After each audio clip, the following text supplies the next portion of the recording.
আমরা ইলিগাল কাজ করতে দেবো না।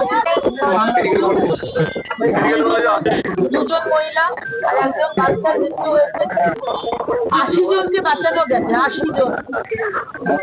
পুলিশ এবং ফায়ার ব্রিগেড কাজ করেছে, কিন্তু এই ধরনের যারা হোটেল চালাচ্ছে কিভাবে চালাচ্ছে, ট্রেড লাইসেন্স কি করে পাচ্ছে, ডিএসি কি করে পারমিশন দিল, কারেন্ট দিল কি করে, ফায়ার লাইসেন্স কি করে পেল, এগুলো দেখার বিষয়। পিছনে ফায়ার এক্সিট নাকি ছিল, আমরা শুনছিলাম সেখানে একটা বাড়ি বানিয়ে দিয়েছে, ক্লাসরুমের গেট গুলো বন্ধ থাকে, এখানে বন্ধ ছিল তা বলতে পারবো না। আমরা একটা টিম গঠন করছি এবং এই কেএমসি এবং প্যান বেঙ্গল এই ধরনের হোটেল যারা চালাচ্ছে ইলিগালি, তারা বন্ধ করেছে না, একটা কথা আমরা এগুলো আগের সরকারের সময় হয়েছে।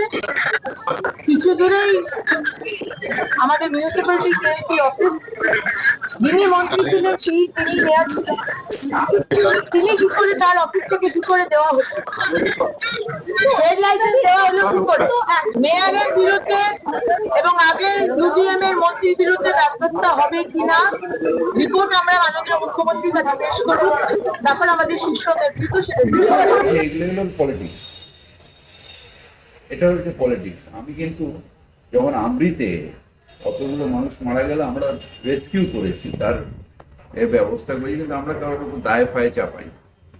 তার আগে স্টিফেন কোডে আমরা যখন অপোজিশনে ছিলাম অতগুলো লোক মারা গেছে।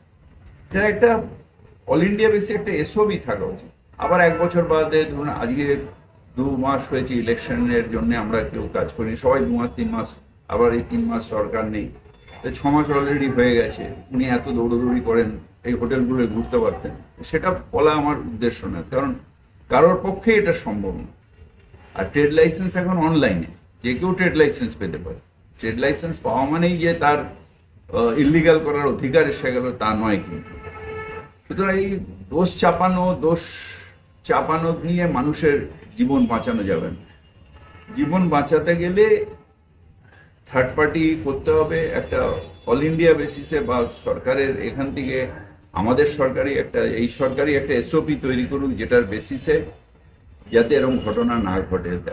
এটা কত বছর ধরে এই হোটেলে আগুন লাগছে, হসপিটালে আগুন লাগছে, বড় বড় কমার্শিয়াল বিল্ডিং এ আগুন লাগছে, স্টিফেন কোডে কতজন মারা গেছে।